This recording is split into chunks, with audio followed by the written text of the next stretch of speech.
Welcome to the DigitalOcean Twitch channel. My name is Kim Schlesinger. I'm a developer advocate at DigitalOcean.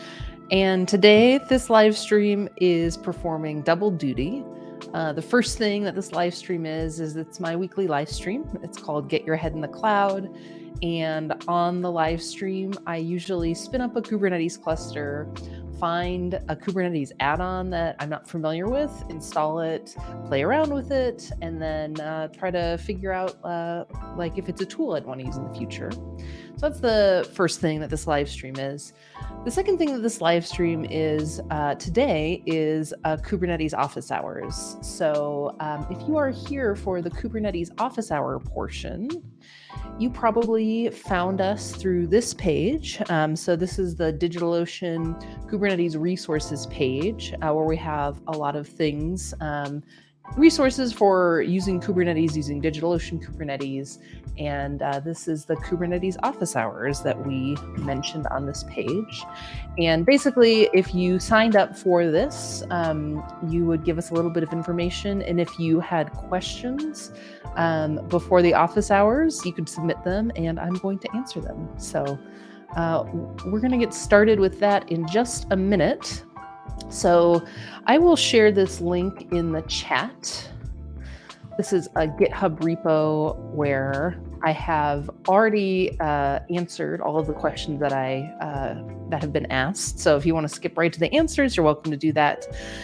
But basically, these are the questions that people submitted. So we'll look at these, and then I will spin up a Kubernetes cluster, and I'll start answering these questions. So these are the questions that got submitted prior to the live stream. If you're watching and you have questions, you're welcome to submit them through chat, and I'd be happy to try and answer them live. So, all right, here are the questions. First question, how do you get started with Kubernetes? It's a good question.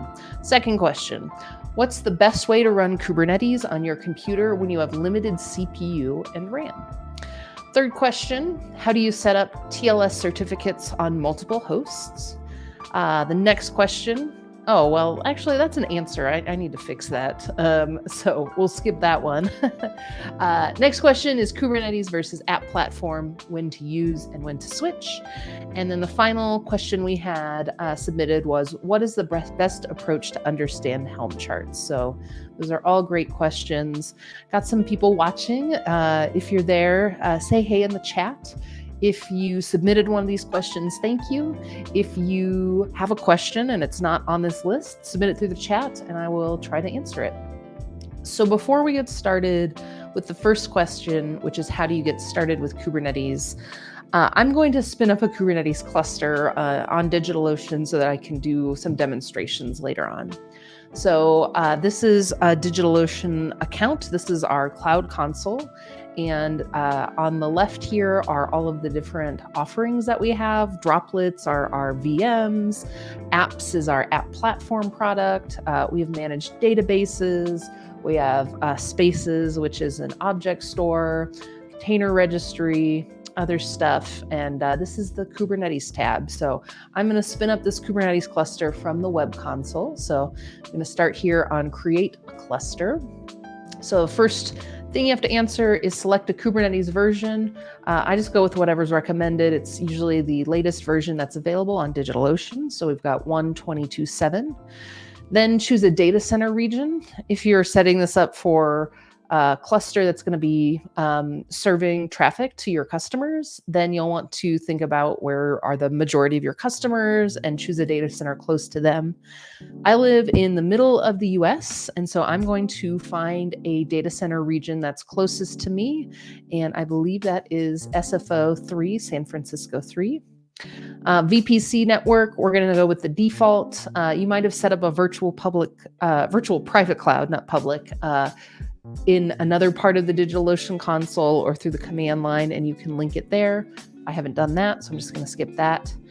Next thing is you're choosing the size of the nodes that are going to be running your cluster and giving it a name. So let's call this, we'll just call this node pool. And then the machine types are the virtual machine types, and you can pick from these options. We're going to go just with the basic nodes.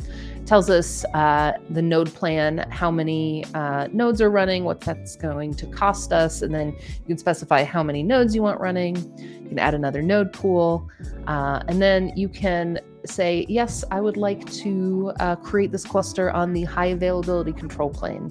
So I'm going to click yes on that. It'll spin up the cluster a little bit faster. Tells you the monthly cost estimate for your cluster. So this cluster would be $70 a month. And then you can name your cluster. So this is the office hours. So we'll call this office hours cluster. Which project do you want it in? I only have one available, and then you can add tags. So I'm going to create that cluster. And we'll just make sure the initial part of creating the cluster is up and running. So it says create a Kubernetes cluster. We've got things spinning up here. And so it looks like we are good to go.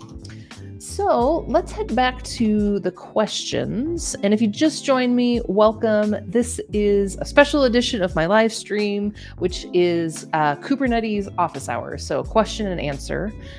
If you're watching, I would love it if you would say, hey, let me know who you are, where you're watching from. If you have a question about Kubernetes that I'm not answering in this list of questions, submit it through the chat and I will do my best to answer.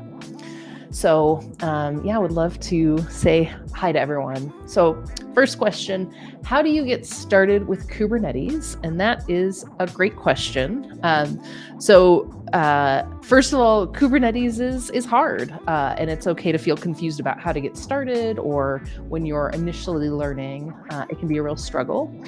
But here I've got, I'll collapse these. I've got some answers for you. So actually, I already have these listed in a better format. So let's go to the answers doc in this repository. All right. So how do you get started with Kubernetes? So the first thing that I want to emphasize is, in my opinion, I think learning about Kubernetes, learning by doing is better than learning the concepts first and then trying to work with a Kubernetes cluster. So as soon as you can get your hands on a keyboard and you're running kube control commands, kube control is the command line tool that lets you interact with a Kubernetes cluster, the better off that you're going to be. And so I have listed 3 different resources here, and we'll take a look at all of those. And I will share the answers doc in the chat. So if you want to follow along, you absolutely can. So learn by doing is my biggest advice. And then I've given you 3 places where you can learn by doing. So the first one is the official Kubernetes documentation. They have this section here. It's called Kubernetes Basics. And if you scroll down, this is really neat because there are these different learning modules where you create a cluster, you deploy an application, you look through your application, you expose your app to the internet, you scale up your app, and then you update your application. And the reason I like this particular learning path is, 1, it's the official Kubernetes learning path. So a lot of people have worked on it and it's very good. And 2, you get to use an in-browser terminal to run your Kubernetes commands. So you don't actually have to spin up a Kubernetes cluster on your own, which can be really intimidating. So let's go to the second module and just explore. So this says use kube control to create a deployment. All right, scrolling down, just looking through this. And then here on the left side, it says interactive tutorial, deploying an app. This is the good stuff. So this is Katacoda. They were bought by O'Reilly a few years ago, but they created this in-terminal or in-browser experience where you can run Kubernetes commands. So, okay, it says, welcome, deploy an app. It says start scenario. So something's happening in the cloud, beautiful. And now I have this terminal. And the nice thing is that in Katacoda, you get this description of what you're going to be doing. And so these commands align with what's in the prior tutorial that we were looking at. So let's see. All right, so this is still spinning up. It says it's expected to take a minute. No problem. Let's just look through the steps. So it says kube control basics, deploy an app, and it gives you the command, and then view the app. And it gives you the command for how to do that. Awesome. All right, beautiful. So we have this prompt. It says Kubernetes has started. We'll clear this. Oh, it doesn't look like it. Oh, okay, it just takes a little while. And then it just says, like, make sure that you are connected by running the command kube control version. Excellent. And then kube control get nodes.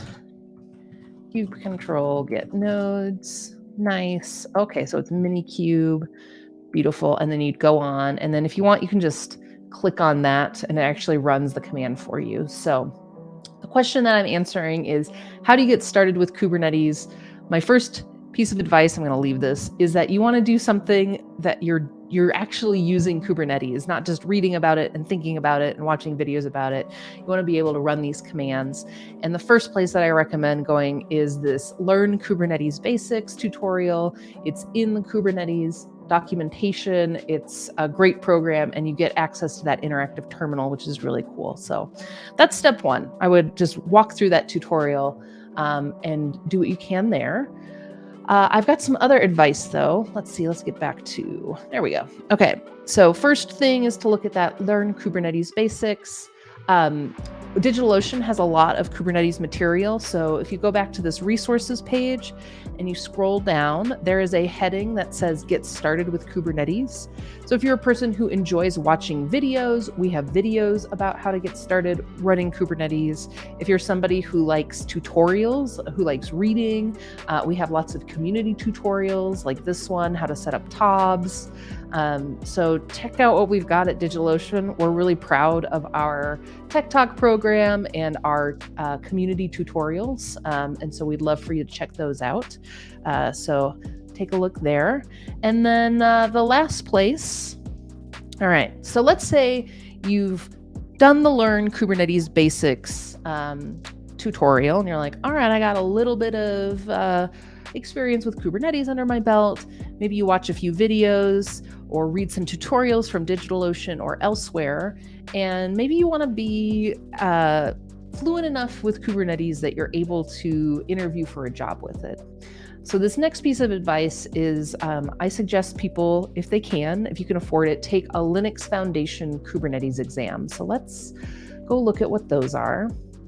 So when I was first learning Kubernetes, I think the first time it ever clicked for me was when I was studying for the CKAD, which is the Certified Kubernetes Application Developer exam. And I like these exams because in the exam, you get dropped into a Kubernetes cluster and you get all of these tasks that you have to complete. And so it's not multiple choice, you actually have to do the things. That being said, I have found that they are very difficult, and I've had to study, and I failed the first exam and then had to retake it again. So it's a time commitment, but you get real world experience in a Kubernetes cluster, like completing some challenging tasks with a time limit. So here's the CKAD, the Kubernetes for Developers. Let's take a look at that.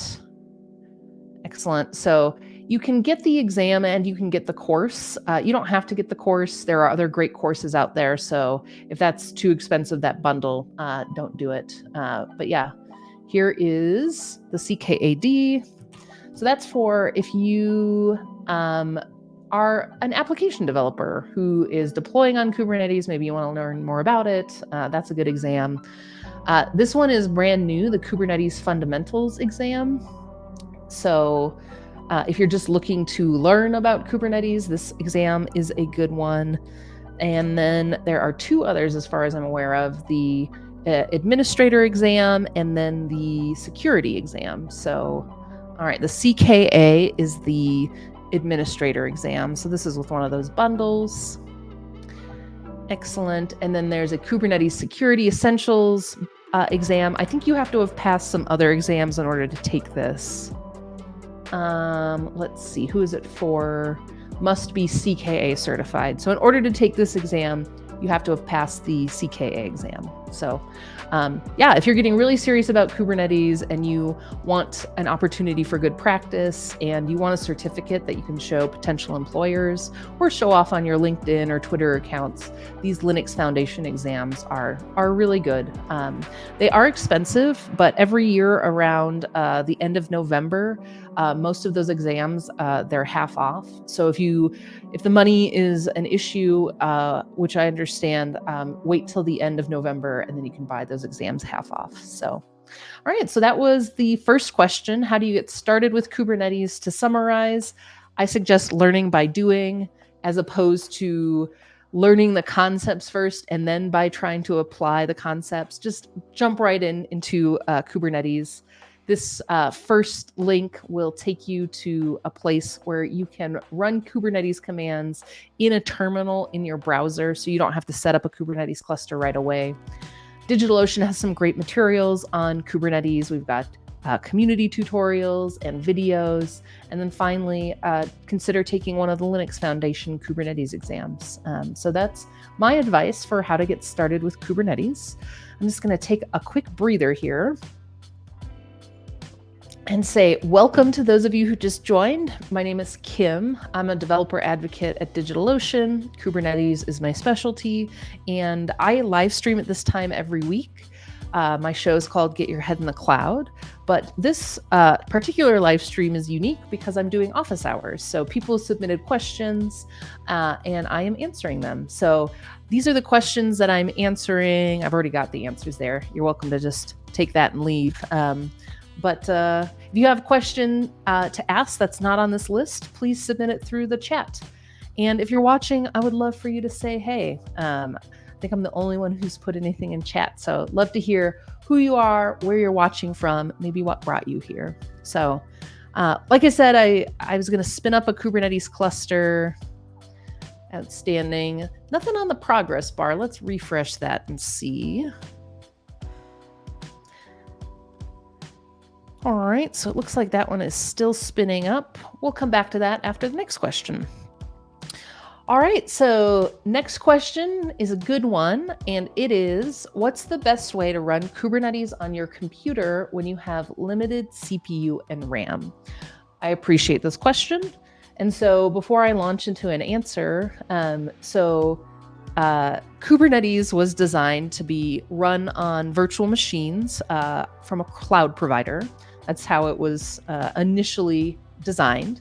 You can run Kubernetes like in a data center. And we have a lot of tools now that let you install Kubernetes or run it on your local computer. And this is a nice option because it's a way you can do testing. If you're a developer and you want to test something in a Kubernetes cluster without deploying it first, it's good for a dev environment. It's also really great for people who are learning. You can just spin up Kubernetes on your computer. And the reason that that's nice is you don't have to pay the cost of using compute from a cloud provider. So this person is asking about how can I run Kubernetes locally if I have limited CPU and RAM? And so there are 3 projects that are good for running Kubernetes locally. One is called minikube, one is called kind, and one is called, and I'm not quite sure how to say this, K3s or keys. And so I looked up a YouTube video and found somebody who made a really nice table comparing the 3. So let's go there. And we're not going to watch it. I'm going to pause this. I want to find the still of that person's. Oh, I guess we have to watch this. We'll move away from that until the actual. Okay, I can skip the ad finally. So this video is linked in the doc, and these are all of the different options for running Kubernetes locally. And I'm just going to pause here, and we're thinking about if someone has an older computer that doesn't have a lot of CPU or RAM, what's the best option for running Kubernetes locally? So it looks like there's 3 different options. We've got minikube on the left, kind in the middle, and keys on the right. So just going through features, this person's comparing, can you run multiple clusters with this tool? Can you run multiple nodes? Is root privilege required? Free memory, that's the one I'm interested in. Runtime support, supported CPU architecture, and then can you, I guess, put Kubernetes add-ons into the cluster. And so let's look first at the free memory. So minikube, it looks like you need 2 gigs of available memory in order to run it. Kind needs 8 gigs, so it takes more memory if you're using Kind. Kind is Docker in Kubernetes, and so you have to have Docker installed locally on your computer in order to run it. And so I'm guessing that's one reason why it takes more. And then keys is requires the least amount of free memory. It requires 512 megabytes. So if memory is an issue, I would say that keys or minikube are the tools that I would recommend, although Kind is my personal favorite of those. So that's one consideration for memory.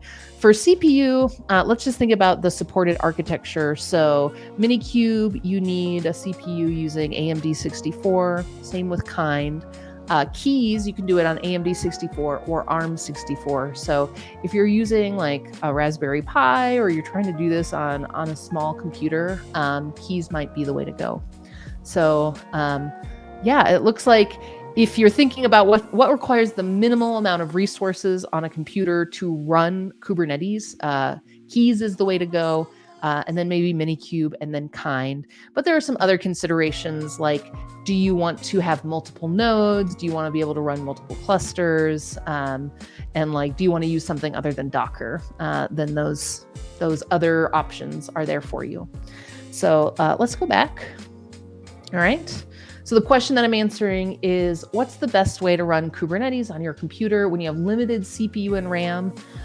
So I linked here to a video about comparing minikube, Kind, and keys. And then I also am linking a tutorial from one of my colleagues, Alex. This was published really recently, like a month ago. But if you want to use minikube for local Kubernetes development and testing, this tutorial will help you do that. So I recommend you check that out. And if you want to learn more about keys, let's like just go find the documentation for that. So K3S. All right, there it is, lightweight Kubernetes. Beautiful. So this was designed for smaller devices, IoT, continuous integration, ARM. Oh, nice. They've got a nice diagram. I'm just looking for like a getting started quick start guide. All right, beautiful. So I'll add this to the doc and I'll update that. So, all right, let's go here. Answering the question, what's the best way to run Kubernetes on your computer when you have limited CPU and RAM? And I'm going to add this getting started with keys. All right, paste that. And getting started with K3S. Beautiful. All right. Welcome. Got some new viewers. It's nice to have you here. My name is Kim. This is the DigitalOcean Twitch channel. I'm a developer advocate. I focus on Kubernetes, and this is the Kubernetes office hours. I'm answering questions that people submitted through a form. If you have a question that I'm not answering, feel free to add it in the chat. And if you're watching, I would love to know who are you, where are you watching from, maybe how you found out about this office hours. And yeah, I would love to chat with you. So back to the questions. So we've talked about how do you get started with Kubernetes. We've also talked about what's the best way to run Kubernetes on your computer when you have limited CPU and RAM. The next question I'm going to answer is how do you set up TLS certs on multiple hosts? But before we do that, I started spinning up a DigitalOcean Kubernetes cluster at the top of the hour, and so I would like to get connected to that. So I'm going to grab this command and make it so you can see my terminal. Clear that out. We'll make this bigger. And then I'm going to paste this command. This is adding the kube config to my local machine. And so now I can access my cluster. So the cluster is called DO-SFO3 office hours cluster. And if I say kube control get nodes, it's like the cluster is still spinning up. Ooh, got a good question from a friend. All right, Irebox. Great question. So the question is, Doctal, is that an alternative to kube control? And the answer is no. Doctal is the DigitalOcean command line tool. And so let's see. Let's look at that command in the browser. So what Doctal lets you do is you have a token that you get from the Cloud Console, and then you give it to Doctal, and then Doctal can talk to the DigitalOcean Kubernetes, or not, let me start that over. Once you give it the token, Doctal can communicate with the DigitalOcean API on your behalf. And so I am saying Doctal, and I'm saying for my Kubernetes cluster, you're going to grab the kube config and save it for the cluster ID, and then this is the ID. So let's find some documentation for Doctal. DOCTL. Oh, like I'm creating my Kubernetes cluster from the Cloud Console, but if you wanted to, you could just do it from your command line with Doctal. All right, beautiful. Doctal.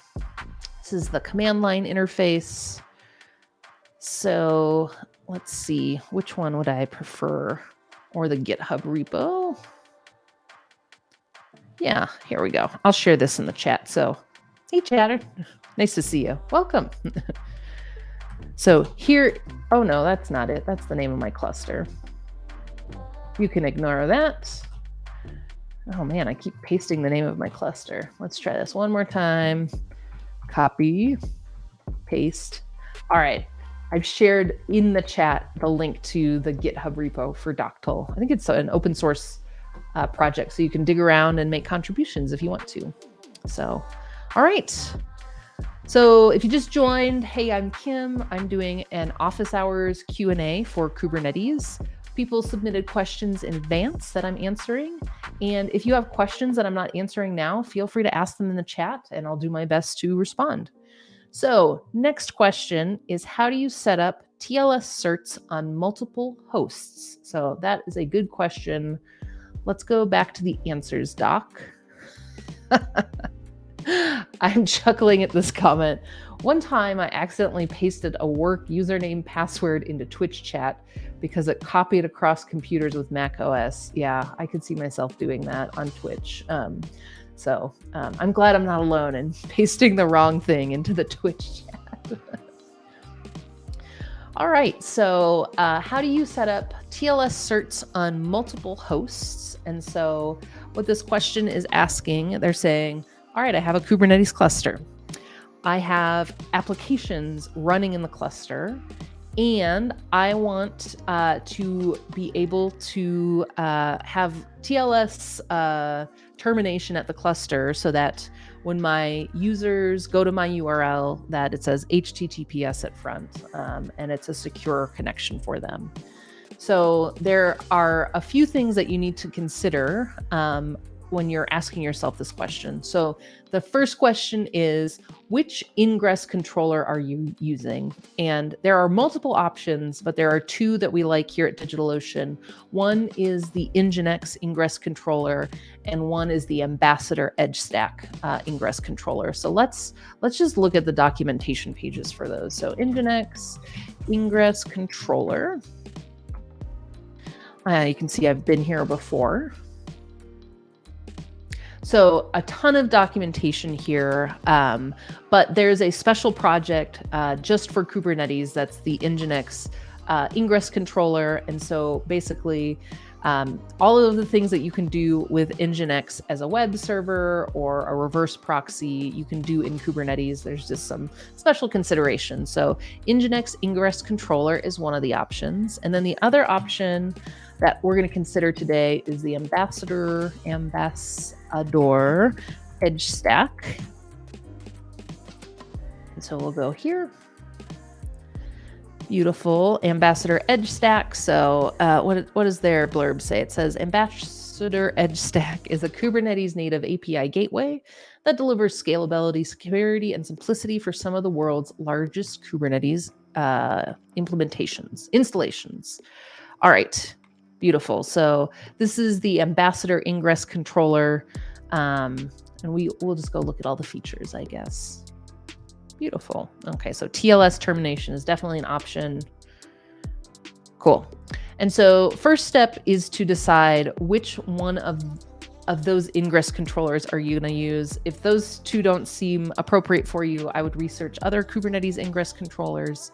But basically, Nginx is open source. It is extremely configurable, which sometimes is a benefit, but sometimes it's like has too many options and can become confusing. So if Nginx feels overwhelming for you, I would say look at Ambassador. Their products there are fewer options for you. You can get it up running faster, and you get some nice things like a web interface to interact with that. So that's step one on how do you set up TLS certs on multiple hosts. You have to consider what's your ingress controller going to be. Got a good question from Irebox asking, is Trafic an option? I think that is an option, but let me double check. Trafic Labs, we'll go to the docs. Trafic proxy. Let's see. So it says Trafic is an open source edge router that makes publishing your services a fun and easy experience. Yes, it looks like Trafic would work. I am looking for like an ingress controller thing in the diagram, but I don't see one. So let's go with maybe. I'll have to get back to you on that one. Fun. Yes, Ambassador Labs ingress controller is fun. All right, so step one, choose your ingress controller. Step two, then you would set up TLS termination. And so you have to decide what certificate authority are you going to use. And so Nginx and Ambassador, my favorite is Let's Encrypt, because Let's Encrypt is free, it's automated, and Let's Encrypt certificates can automatically regenerate when they expire. So let's assume you're using Let's Encrypt as the certificate authority. And then the next thing that you need to think about is, do you have a different host or like a domain name for every app, or do you want to set up a wildcard certificate? So let's say you have, let's use just DigitalOcean as the example. So let's say you are running a Kubernetes cluster where traffic from DigitalOcean.com gets directed to. And so you have lots of different places on DigitalOcean where you want your users to be able to go. And so you want to have different apps. And so let's see. Beautiful. So in Nginx, you would create these things called backend services. And so these are the actual applications running in your cluster. And then you configure Nginx rules to like send traffic to those different applications. And this is what it looks like. So you create a new ingress object, and then you give it a name. And then this right here, the rules and the host is how you're directing traffic. So you're saying, hey, whenever there's a request to, I guess our example now is echo.starterkit.online, then you're going to send that traffic to the Kubernetes service called Echo. The Kubernetes service Echo is load balancing traffic against your containers that are running that application. So you could have either more ingress manifests like this, or you could add more rules with different hosts. So you could do it like that if you wanted. That can be good. If you have a lot of different hosts, it can be kind of tedious. And so another option for you is to set up a wildcard certificate. So we've got this link here. So this is a tutorial about how to do that using Nginx ingress. And it says a wildcard certificate is the kind of certificate that is able to handle subdomains as well. And so I'm just looking for an asterisk. Let's see. So basically, if you wanted to direct traffic to anything DigitalOcean.com or anything Starter Kit Online, you would, well, you wouldn't be directing traffic. It would be enabling TLS termination for that domain, like any subdomains. The way you would do it is through a wildcard cert. So this is fast scrolling, but these are the instructions about how to do that. And it's a little bit more complicated than setting up the backend services. And the reason why is that with the backend services, there is an HTTP 01 challenge that happens. And so Let's Encrypt or Cert Manager spins up a pod that creates an endpoint that Let's Encrypt can verify is there, and then you get the certificate and you're good to go. With the wildcard certificate, you can't use that way of validating that you own the domain. And so there's a DNS01 challenge that you see here. And basically, it becomes more complicated because you have to give permission for Cert Manager to write TXT records to your domain. And so this one's just a little bit more complicated, but you only have to have one certificate for domain because it's a wildcard certificate. So that's how you do it with Nginx. You either set up backend services and define the rules, or you can use a wildcard certificate. For the Ambassador Edge stack, let's look at their instructions.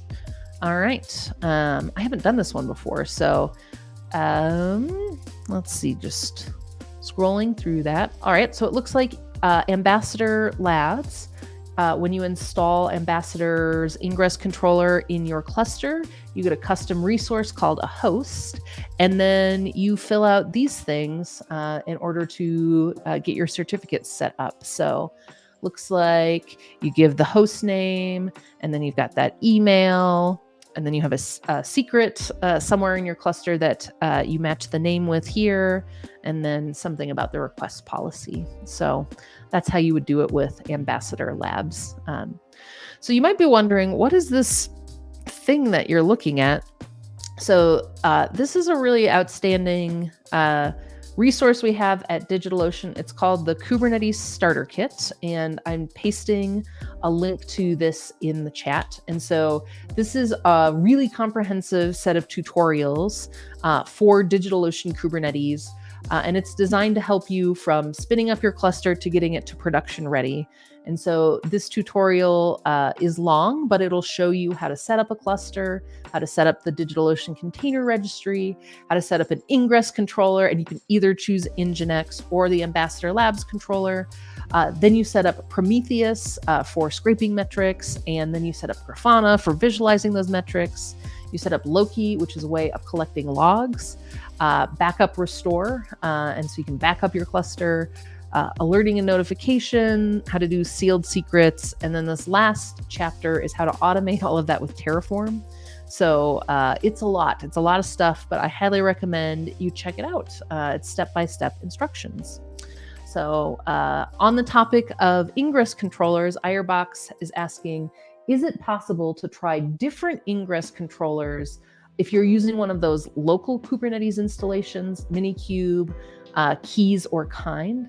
That's a good question, and I think they all have like different possibilities for ingress controllers. So let's go back to that video you were watching and see if that person shows anything about ingress controllers. So let's see, do I still have to watch the ads? I do. We'll go check on our cluster.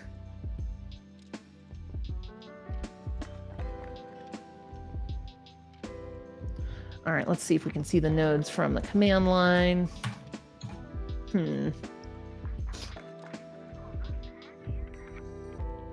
Nope, looks like the cluster's still spinning up. All right, skip ads, get to the good stuff. Okay, it doesn't have anything listed about ingress controllers. So let's just look it up one by one. So we'll go back here so I don't lose that. And we'll say, we'll do minikube ingress. All right, set up ingress on minikube with the Nginx ingress controller. Awesome. So it looks like on minikube, you can use Nginx ingress. I'll paste this in the chat for you, Irebox. And let's look at kind. We'll say Kubernetes ingress. Yeah, I've been here before. Setting up an ingress controller. Okay, for kind, you can use Ambassador, Contour, Kong, or Nginx. Very cool.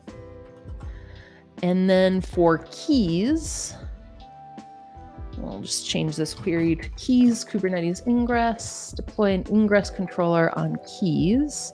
All right, I'm looking for the official documentation. It doesn't look like it's on this. Well, let's go there first.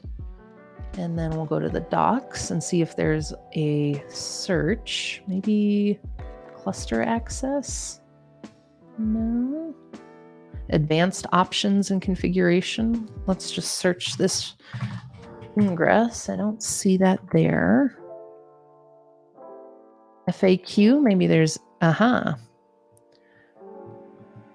Can I use my own ingress instead of Trafic? So it looks like keys is using Trafic by default, and then you can deploy an ingress after disabling that. So I'll put that here.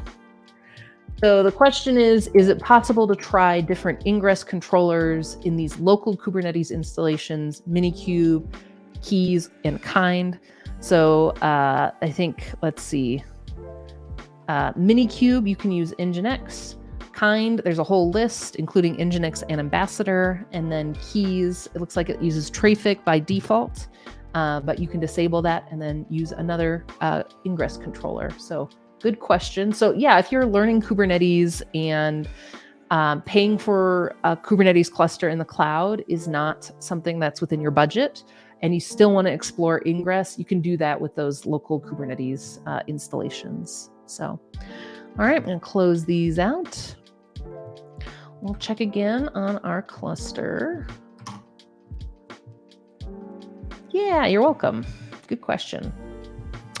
All right, so cluster's still not ready. The question that I just answered was, how do you set up TLS certs on multiple hosts? One thing you have to think about is what's your ingress controller?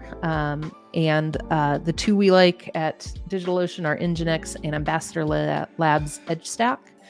And then once you've decided on your ingress controller, I've provided some documentation about either how to do it by like path-based routing or using a wildcard certificate. So I hope that helps. All right, let me pause for a second, grab a drink of water, and I'll just say hello and welcome. My name is Kim. I'm a developer advocate at DigitalOcean, and this is a Kubernetes Q&A. You might have come through our DigitalOcean Kubernetes resource page, signed up in advance, sent me some questions. Thank you so much for the questions. I'm having fun answering them.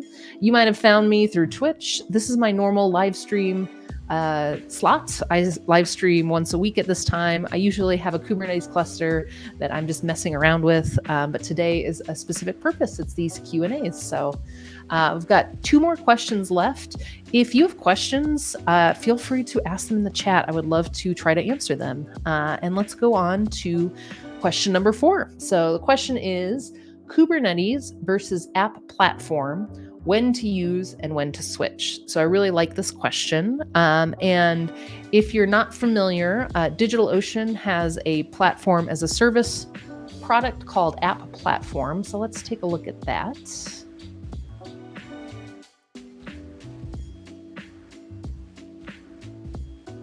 And the idea of App Platform is that you don't have to worry about droplets or virtual machines, and you don't have to worry about Kubernetes, that you have either code or you have a containerized application that you want to submit or you want to deploy quickly.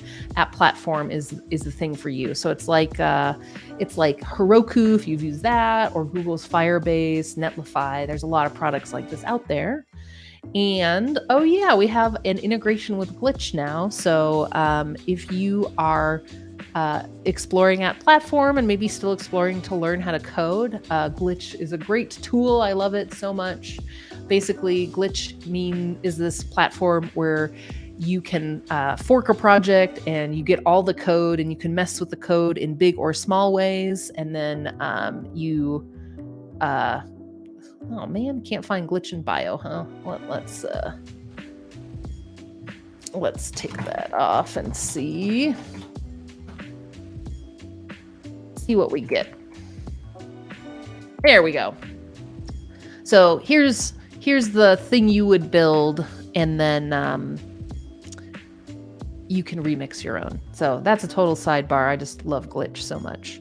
So I'm going to close this out, but back to the question at hand. Kubernetes versus app platform, when to use and when to switch. So that's a good question. We actually have a blog post about this on our blog. So it's called, Is Kubernetes Right for Me? Choosing the best deployment platform for your business. And it was written by one of our fabulous engineers who works on the DigitalOcean Kubernetes product. His name is Adam Wolf-Gordon. Adam is like a super duper Kubernetes expert. He's kind, and this is some good advice. So basically, he talks about there are sort of three options with DigitalOcean about how you can deploy an application. So the first one, infrastructure as a service, bring your own everything. So this option is when you spin up droplets or virtual machines and you install everything on those machines. The only thing it comes with pre-installed is the Linux distribution, and then you go from there. And so there are some things here. Virtual machines have some advantages, familiarity. If you're a Linux user, you can use all the tools that you already know. You can go pretty fast if you're an expert at the command line. And then flexibility, no abstraction layers. You get to deploy your application the way that you want, and you have full control over how it runs. The downside, you have to install everything you need, you have to manage it, and you have to upgrade it. So that's one option. Infrastructure as a service. So at DigitalOcean, we call those droplets, virtual machines. So that's one option. Another option for deploying an application is the PaaS solution. So bring your own code or containers. That's app platform on DigitalOcean. And so some of the benefits of those, all you have to do is worry about the application part. You just bring the code, or you have a containerized app that you're ready to deploy. App platform handles the virtual machine part for you. It does all of the networking and gets traffic to that thing. And so if you are focused on application development, maybe getting a product out there as fast as you can to validate it with customers, that's definitely app platform is a great option. App platform, you can scale up or down. So you can specify how many replicas do you want of your application running, and you can change that. And I like this, batteries included. So the metrics and logs, they come in and you can see them through the DigitalOcean console. And so you don't have to take care of any of that. Downside is you lose some flexibility. It's not totally portable, and the deployment configuration will be cloud provider specific. That makes sense. And then the last one is managed Kubernetes. So Kubernetes is a container orchestration platform, and it's really, really good if you have a lot of containers, like different applications and services. And the general term I use for those are workloads. So if you have a lot of things that communicate with one another, Kubernetes is great for that. Kubernetes is great for scaling. And so I think one of the first big projects that was run on Kubernetes was Pokemon Go, which in like 2015, 2016 was incredibly popular. And so with Kubernetes, you can either scale the number of application replicas that you're running, or you can do vertical auto scaling in your applications, meaning you're adding more CPU and RAM as you're getting more traffic. But you can also, you can scale up the number of virtual machines that are running in a Kubernetes cluster. So node auto scaling. So if you have computers that are full because they're running so many applications, then you can add more nodes to that by default. That's something that you can automate. And so Kubernetes, yeah, it's an exciting project. It's very flexible, but there's a huge learning curve. Like it's hard to operate. And so the actual question that I'm answering is, let's go back and look at that, is Kubernetes versus app platform, when to use and when to switch. So I think app platform is great if you have an application that you want to deploy and you don't want to worry about the underlying digital infrastructure part of it, if you want to do like an MVP or validate a product with customers and you want to just get that thing available to people as quickly as possible, App Platform is a great way to do that. App Platform is also robust. Like you can have lots of traffic and App Platform can scale with that. But when might you switch to Kubernetes? Let's say you validated that that product is awesome and people love it and your company starts growing and you need to start building more software to like accommodate all of your customers, and maybe your company's getting bigger and you need internal services and you just have more software that you're running internally. Kubernetes is a good option for that. And so I would say if your application, if you have more than like one or two applications and you start building more custom software and you want like really elastic scaling, then Kubernetes is the way to go. But they're a big jump complexity wise. App Platform, simple. Kubernetes, simple to set up, difficult to get to production in terms of having like a stable production cluster ready to go. So that is that. Okay. All right, we've got about 10 minutes left. Let's see if my Kubernetes cluster is up and running. Something's not working right here.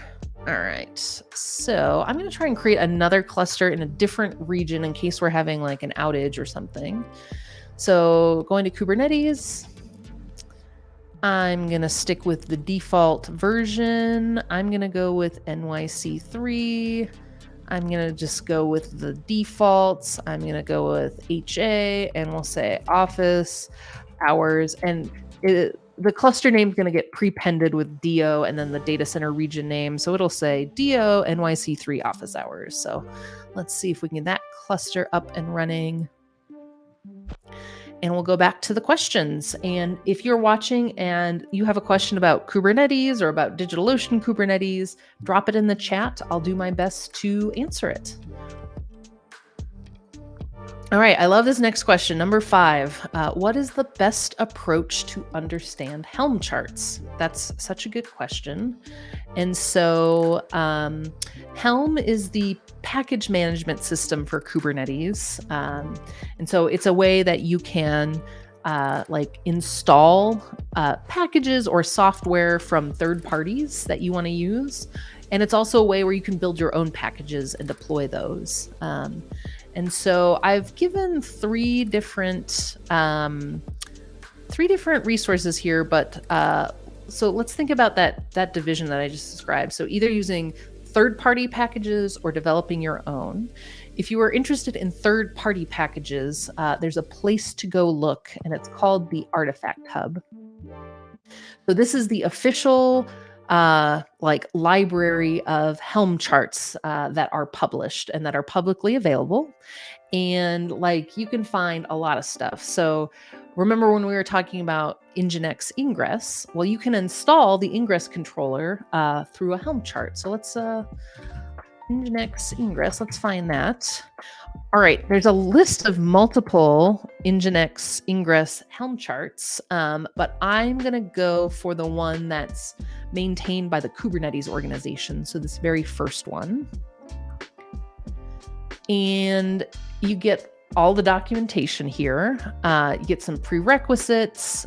In Helm, you have this concept of repositories. And so you have to add the ingress Nginx repository, and then you can install different charts from that repository. And so this is the ingress Nginx chart. It gives you some instructions about how to uninstall the chart. This is nice, especially with an ingress controller that's handling production traffic. How do I upgrade that version without having downtime? So you've got a guide there, but I'm looking for the default values. Okay, so it's over here. So another nice thing about Helm is you pass in this values file. You can either, I guess you can do those values imperatively, like type them in through command line, but infrastructure as code, like good readability, these declarative options like a file is nice. But basically these are all, and remember we talked about how many options are available in Nginx. These are all of the different things you can configure with the ingress Nginx Helm chart. But you can change things here, and then that will get passed to the installation. So let's say you want a different version and you want to pin that tag version. You could change that here. So, all right, so this is the third-party Helm charts. I'm showing ingress Nginx. Let's see if Ambassador Labs has Ambassador. Oh, yeah. DataWire. Let's see. They call it the Ambassador Edge Stack. Okay, the Edge Stack. Let's see. I'm curious. Last 30 days. Yep, there's been some updates. So this looks good. AES, Ambassador Edge Stack. Cool. So you can also install the Ambassador Edge Stack through Helm. And the templates isn't what I'm thinking of. It's the install. Nope, it's the default values. I can always tell when I get to the end of a stream because I start running out of energy. So beautiful. These are the defaults. Let's see how many lines this is. Okay, this is 189 lines. The ingress Nginx default values, there's like 500 lines. So as you're thinking about comparing and contrasting, that's one thing to think about. Okay, so I'm talking about third-party Helm charts. Let me see if this cluster is up and running. Oh, good. We got something in the progress bar. Let's get this kubeconfig on my machine. So we'll add that command. Okay. So now if I say kubecontrol get nodes. Okay, nodes are still spinning up. Yeah, but I got a different error than the last one, so that's good. I want to show you these Helm things. Okay, so third-party Helm charts are one option. The question that I'm answering is what is the best approach to understand Helm charts? And so it's like a package management system.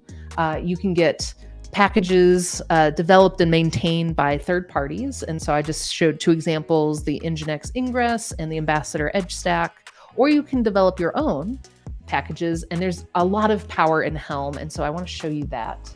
So, all right, I have downloaded the Helm example chart here, and so let me close this out and make this full screen. Go away, I don't want to see you anymore. All right, I guess we're going to see it. Okay, so in charts here, so we've got this README. So the README is just hello world. And then I have this, these are all like the default, these are the files you need to have for a Helm chart that you're developing on your own. So we've got chart.yaml. All right, so it's like some data about the chart itself, like what's the API version of Helm, what's the name of the chart, give us a little description. There are two kinds of Helm charts you can create. One's an application, and that's just like, it's a container running an application. The other is a library chart. That's like a utility chart where that particular Helm chart like helps other applications, but in and of itself, it's not something that's an application. The chart version, and then the application version. All right, so we've got that. Then we have the values.yaml file. So this is what we were looking at in the artifact hub, looking at those default values. And so for this, one of the values you can specify is the replica count. So we're saying, I want one replica of this application running. And then the image, you say, go to the Nginx repository and pull that image there. And then there are some other options that are left blank here. Are you going to create a service account? And then what's the service type going to be? It's going to be cluster IP. So that application, the IP address is going to be private. It's only available inside the Kubernetes cluster using port 80. And then this is my favorite part, in the templates directory, you use Kubernetes manifest. So we've got a deployment, a service, and a service account. For folks who are new to Kubernetes, the deployment creates pods. And so those are basically containers running with your application. And then the service is something that sits in front of those pods and directs traffic to the pods. The service has a stable IP address and sits there and we use the service because in Kubernetes pods come and go. They're, immutable. We don't get attached to specific pods, but the service knows which pods it's directing traffic to, and then we won't worry about the service account. So deployment. Now, what lets me know this is a Helm chart is we have the double curly braces. And so we're using Go templating where you can pass in data dynamically, which is really cool. So let's see if I can remember how to do this. So let's find something like the replica count, maybe. Is that in here? This is the deployment. Oh yeah, here we go. Okay, so in the deployment spec, we're saying we want to specify how many replicas do we want running.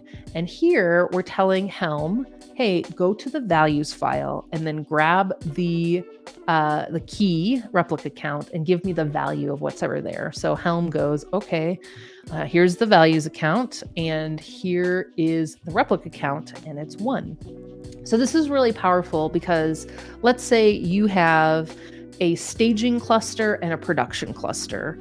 And in your staging cluster, you only need 2 replicas running of your application when you're testing out changes. But in production, you always want at least 5 replicas of that application running. You can have 2 different values files. You could say like staging values.yaml and then production values.yaml. And in staging, you could say, I only want 2 replicas running. Don't worry about that. And then in the production values.yaml, you could say, I want 5 replicas running. And so it's these Go templates, the double curly braces that makes Helm so powerful is that you can give it different sets of data and it can like deploy that application in different places. So this is how you use Helm as a package manager where you're building the packages yourself. So let's see, is that cluster up and running? Then I can do some demos with Helm. Oh no, let's just see. Can I get my nodes? Yes. All right. Cool. So first thing I'm going to do is I'm just going to show you Helm. So Helm's a binary that you install on your computer. Or if you use it in CI/CD, it gets installed in a container. Beautiful. That's all the Helm stuff. I mentioned Helm repos. So if I say Helm repo ls, it tells me all of the Helm repositories that I've downloaded. I do have ingress nginx downloaded. And then looking in my Kubernetes cluster, if I say kubectl get namespaces, I just want to see, I've only got 4 namespaces here. So let's go back to the artifact hub. Oh, actually, let's do the Ambassador Edge stack. That sounds like fun to me. I haven't done this one. I haven't installed this ingress controller via Helm before. So, all right, first step, I'm going to add the Edge stack repo. So I'm going to clear this and I'm going to paste this here. All right, so if I do Helm repo ls, I should see the Edge stack repo. All right, it looks like Helm adds to this list chronologically, so it's the last one there. Cool. And then Helm repo update. I'm just going to update the Edge stack just to make sure you have the most current versions of things. Helm repo update Edge stack. Okay. And then it says you're going to install, actually, let me do that on the command line, do some interpreting. All right, so I have this Helm command and I'm going to say Helm install, and then you give your, it's called a release. You say your release name. So I'm going to name the release Edge stack. Dev L, I don't know what that flag means, so we can look that up in just a second. And then I'm saying go to the Edge stack repo and use the Edge stack Helm chart and do this in the namespace ambassador. So first thing I need to do is create the namespace ambassador. So using kubectl, I'm doing kubectl create namespace ambassador. Cool. And then I'm going to make sure I've got that command up and ready to go. And now it should be installing. So let's see if we can get something in the output here. While we're waiting, we will look at the templates. So it looks like we have this auth service template, this internal YAML. So these are the Kubernetes objects that are getting created. And we see those double curly braces. So it's using Go templating. We've got a rate limit resource. We've got a Redis instance, a secret, an open source migration test service. We've got an RBAC file. Cool. All right, back to the Kubernetes cluster. Ooh. Looks like that's not working. All right, let's just go do the ingress, the Nginx ingress. I'm not gonna debug that right now. So ingress Nginx.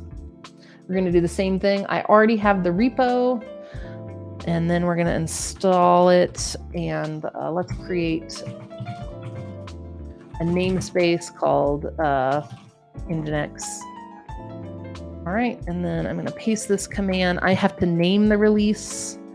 This gets weird when you're first learning because I can name this whatever I want. So we'll just call it Kim's Ingress.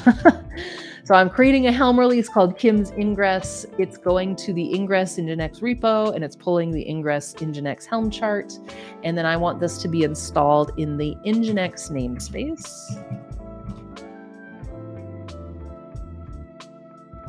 Cool. So what I'm doing now is I'm installing a third-party Helm chart, showing you how that works.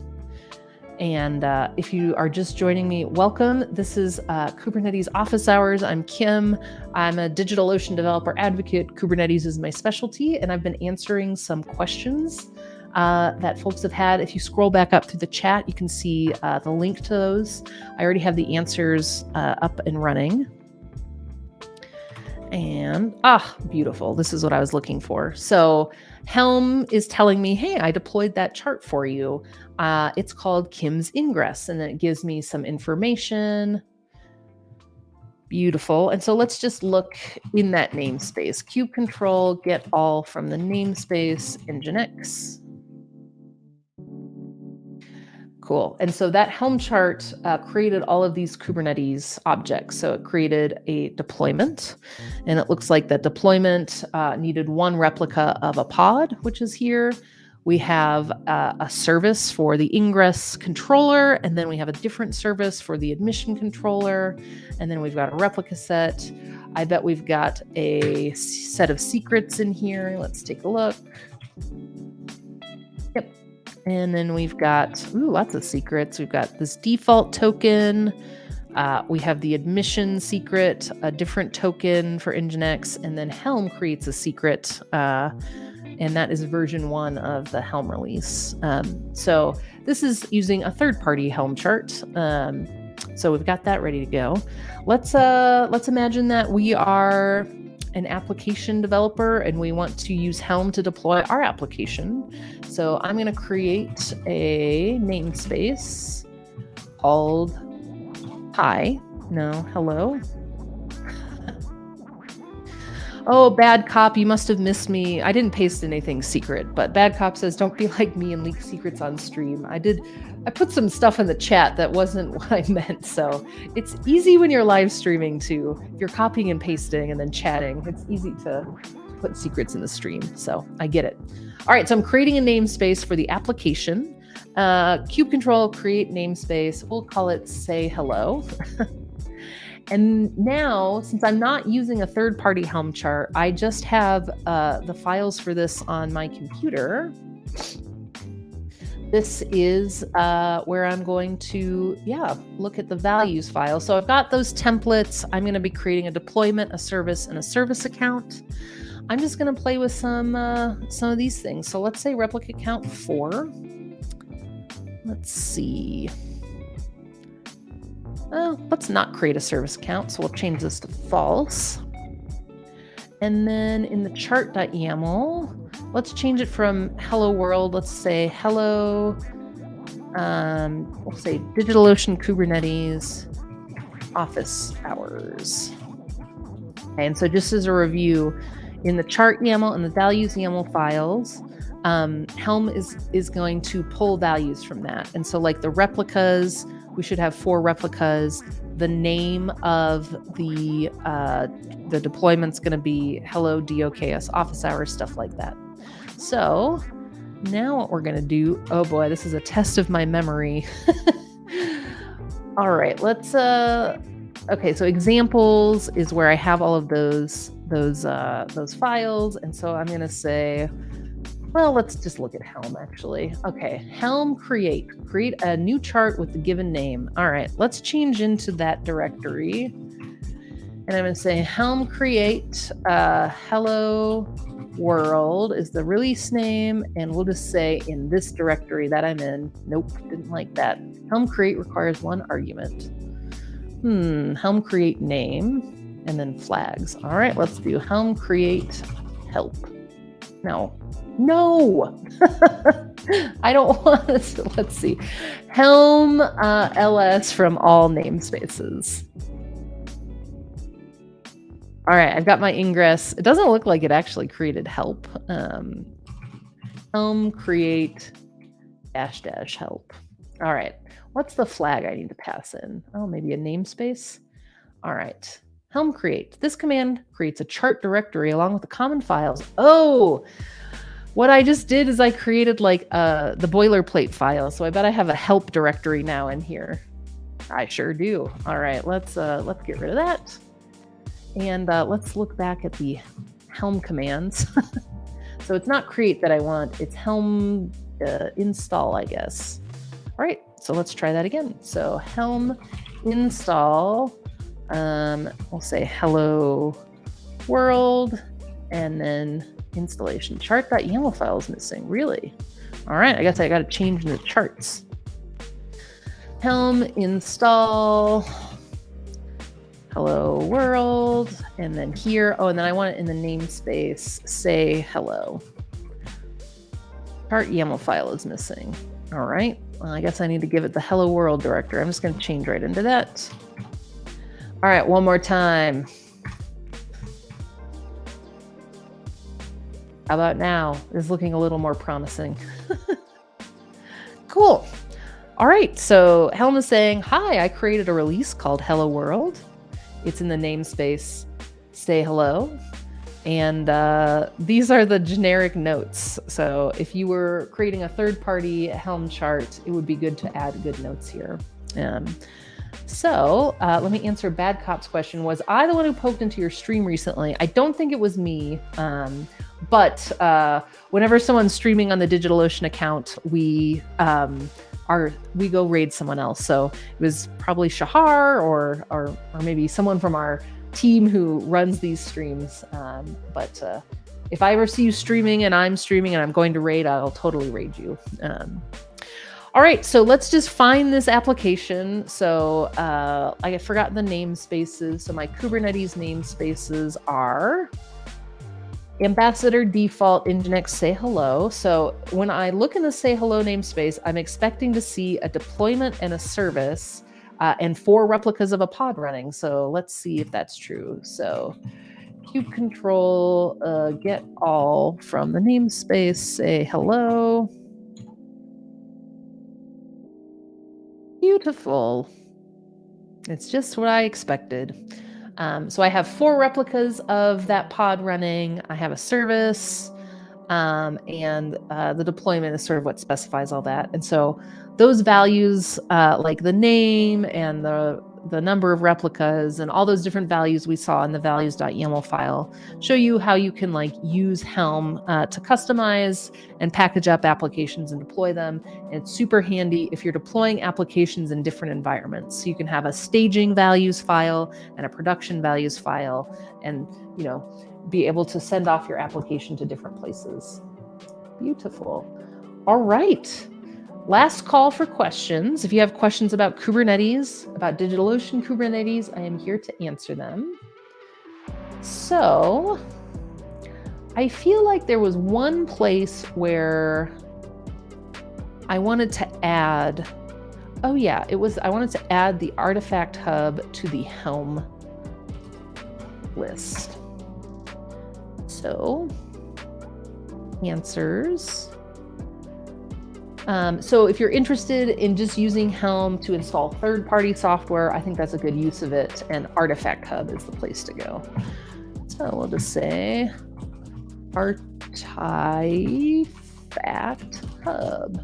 We'll save that, and then I had a typo in the questions.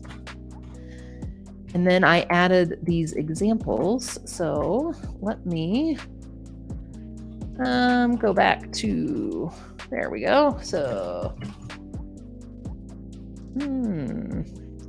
that's fine. Okay, I added a submodule. That's all right. I will do this later. So what I'm going to do is I'm going to upload these changes. Let's see. I'll share that link one more time. And then there's one more question. And then we'll call it a day. So copy this. So here's the link to this repo that has all the resources that I talked about. And we've got one final question. Okay, if you are a Kubernetes administrator, how do you know how many nodes we need for a system? Is there a way to check node CPU usage and memory? Yeah, that's a great question. One way you could do it is just by installing something like Prometheus and getting the data. If you're using DigitalOcean and you go to Insights on that tab, you do get some information. So I've got 3 nodes running, and you can see, well, I don't think this is the 3 nodes, but it looks like this is averaged across the 3 nodes. But here's how much CPU I'm using, 12.5%, the load average, memory usage, stuff like that. There's also really good tools out there that help you like with that information. I used to work at a company called Fairwinds, and they have a tool called Goldilocks. I can't remember if this is just for applications. Okay, this is just for applications, actually. So what Goldilocks does is, I don't know, it looks like it might be helpful. Goldilocks open source, request and limit recommendations, multiple controller support. Okay. Well, there are lots of tools out there, including Goldilocks, that can give you data on your application usage and like give you suggestions about how much resources to request and what limits to put on those applications. But I'm still curious about this. Let's Google this. Kubernetes node usage estimate.